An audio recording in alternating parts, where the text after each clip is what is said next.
안녕하세요, 사진작가 이강신입니다. 이번 시간에 스마트폰 카메라를 활용해서 어떻게 하면 조금 더 나은 사진을 찍을 수 있는지에 대해서 얘기를 해보도록 하겠습니다.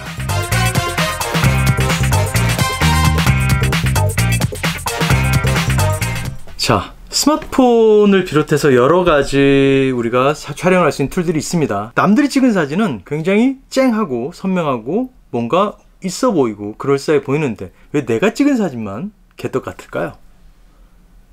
거기에 대해 생각을 해 보셨을 거라 생각을 해요. 나는 사진에 소질이 없어. 난 사진을 못 찍기 때문에 그래. 대부분 그렇게 생각하시죠. 과연 그럴까요?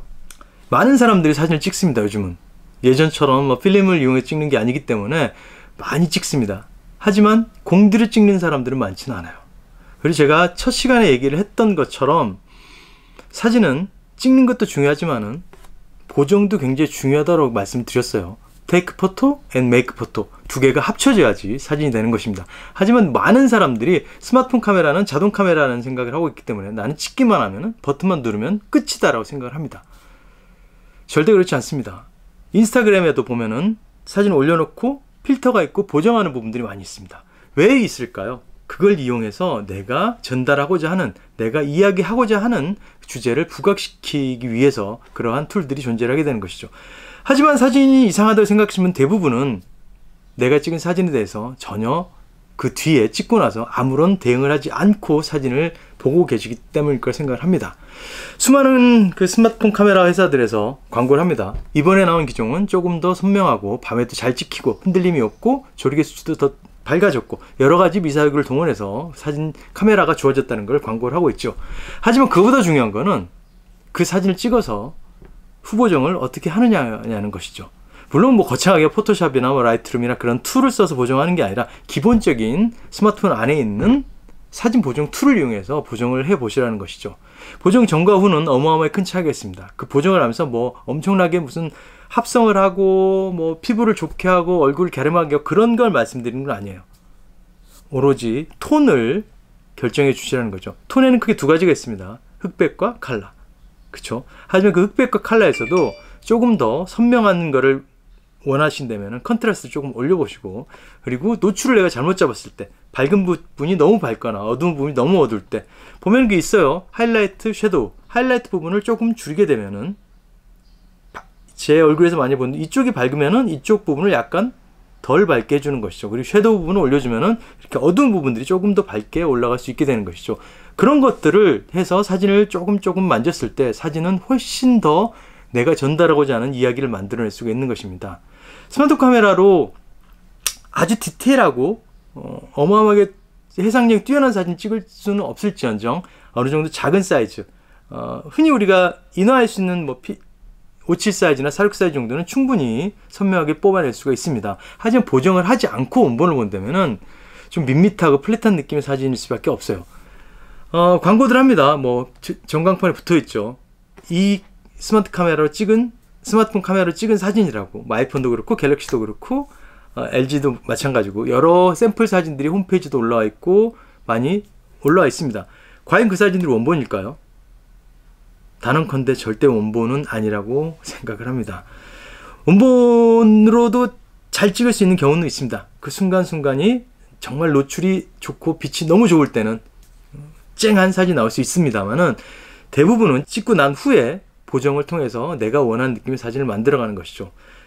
특히나 스마트폰 카메라 같은 게 그게 조금 더 강하다고 볼 수 있습니다. 좋은 카메라는 좋은 카메라는 기준은 없습니다만은 조금 더 테크닉적으로, 그러니까 기술적으로 많은 부분이 들어가 있는 카메라들 같은 경우에는 음식으로 예를 들자면은 재료가 너무너무 좋은 재료를 가지고 음식을 만들면은 사실 크게 조리를 하지 않아도 먹을만 합니다. 재료 맛이 좋기 때문에. 마찬가지로 그렇게 좋은 카메라들은 카메라 자체의 성능이 좋기 때문에 어느 정도 촬영할 때 내가 오퍼레이팅을 잘하면은 좋은 결과물을 만들어낼 수가 있는 것이죠. 하지만 스마트폰 카메라는 태생적으로 한계가 있기 때문에 그 한계를 극복하기 위해서는 음식에서 만약에 재료가 부실하면 어떻게 될까요? 양념을 많이 쓰죠. 그리고 조미료를 넣게 됩니다. 좋지 않은 고기는 냄새를 잡기 위해서 양념해서 양념으로 먹을 때도 많죠. 하지만 좋은 고기는 그냥 생고기로 먹거나 그냥 아무런 양념하지 않고 소금만 찍어서 먹기도 합니다. 마찬가지로 사진도 마찬가지라고 생각을 할 수 있습니다. 카메라 자체가 성능이 좀 떨어진다. 그럴 때는 보정을 통해서 그 약점을 커버할 수가 있게 되는 것이죠. 자, 기본적인 보정 툴을 어떻게 활용하는지에 대해서 얘기를 해보도록 할게요. 자, 먼저 편집에 들어가 보면은 이렇게 여러 가지 툴들이 나옵니다. 자동이 있고, 노출, 휘도, 하이라이트, 그림자, 대비, 밝기, 블랙포인트, 채도, 색 선명도, 따뜻함, 색조, 선명도, 명료도, 노이즈 감소, 비네트. 뭐 어디선가 들어본 듯한 말이기도 하지만 생소한 말일 수도 있습니다. 일반적으로 자동을 많이 선택을 하세요. 자동만 눌러도 사진 품질이 좀 달라진 걸 느낄 수가 있을 거예요. 자, 그럼 우리가 자동을 일단 놓고 봐볼게요. 그 다음에 보면은 노출. 노출은 뭔지 아시죠? 노출은 이렇게 어두워지고 밝아지고 하는 걸 결정하는 게 노출이에요.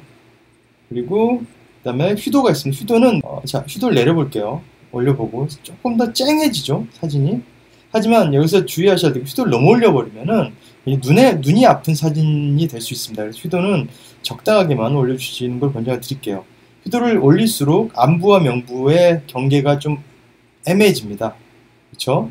보시면 지금 휘도를 올렸더니 어두운 곳이 밝아지고 밝은 곳은 더 밝아졌습니다. 그래서 휘도는 제가 봤을 때는 뭐 30을 안 넘는 선에서 사용하시는 게 좋을 것 같아요.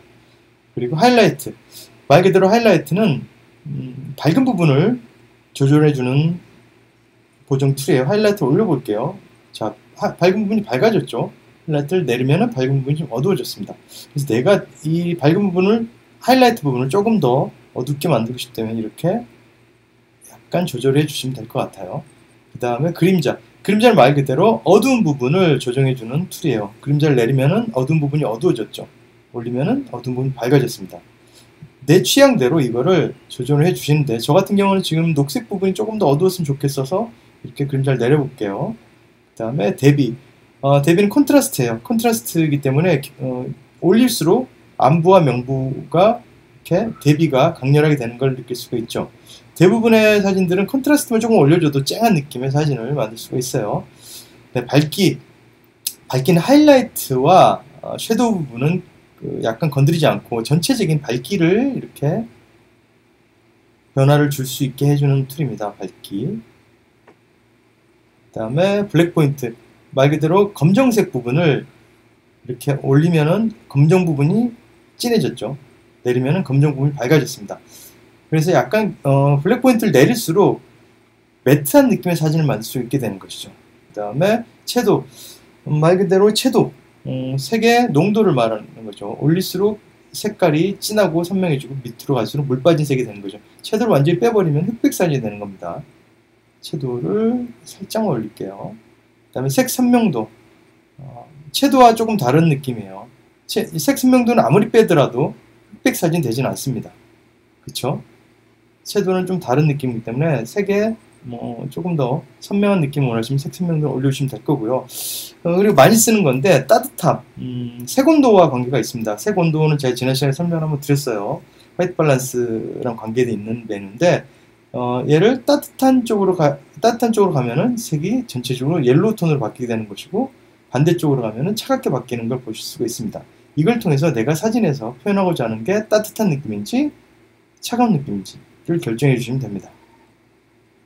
그리고 색조. 색조는 100쪽으로 가까워질수록 붉은기가 많이 들어가게 되고, 마이너스로 갈수록 녹색 기운이 많이 들어가게 됩니다. 그걸 통해서 내가 원하는 색감을 좀 잡아주시면 될 것 같아요. 그 다음에 선명도. 말 그대로 좀 샤픈을 주는 효과가 되죠. 자, 0에서 제가 올려볼게요. 엄청나게 눈이 시린 사진이 되는 걸 볼 수 있습니다.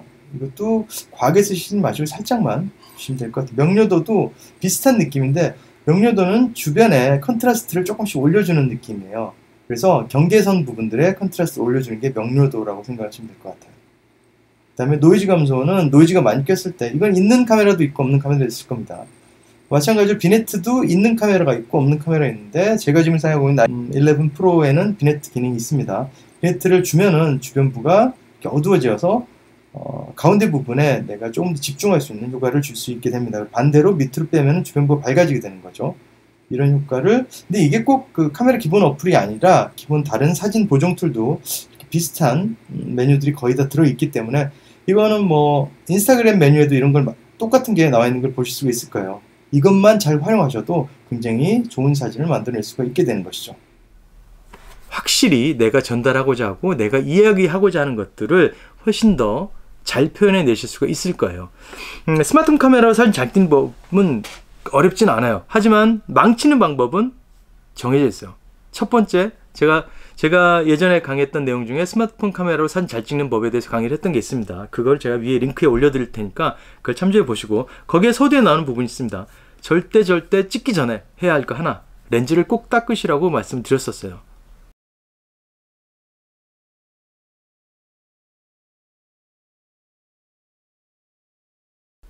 그렇죠? 렌즈를 안 닦고 촬영하시면 굉장히 많아요.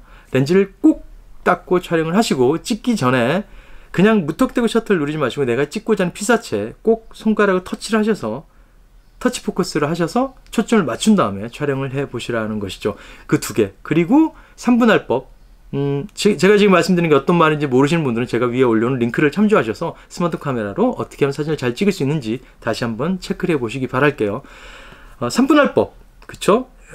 핸드폰 화면에 표시된 그리드 안에 꼭지점 부분에 내가 찍고자 하는 피사체를 배치시켜서 촬영하는 걸 3분할법이라고 하는데요.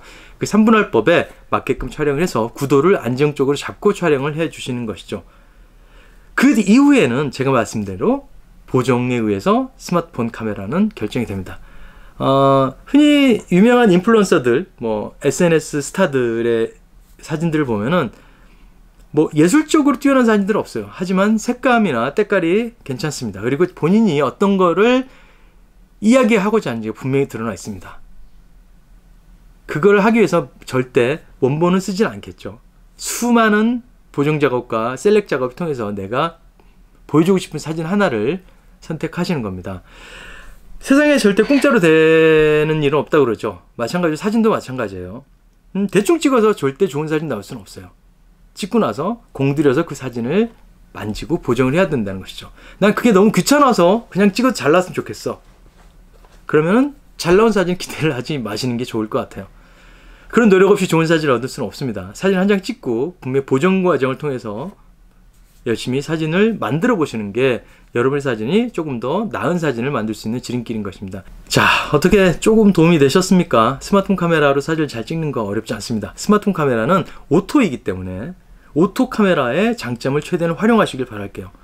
오토 카메라인데 굳이 내가 막 수동으로 막 조작해서 촬영하려는 노력은 좀 부질없는 짓이죠. 오토의 장점을 그대로 쓰시면서 보정을 통해서 색감이나 톤, 내가 이야기하고자 하는 것들에 대해서 표현을 조금 더 강조해 주시면 좋은 사진을, 그리고 조금 더 쨍한 사진을 만들 수가 있을 것입니다. 저는 다음 시간에 조금 더 나은 컨텐츠로 찾아뵙도록 하겠습니다. 그리고 뭐 개인적으로 강의나 뭐 촬영 문의가 있으시면은 제가 제 글에 남겨져 있는 저희 스튜디오 전화번호나 제 이메일로 문의를 주시면은 제가 답변을 해드리도록 하겠습니다. 지금까지 사진작가 이강신이었습니다. 구독과 좋아요 감사합니다.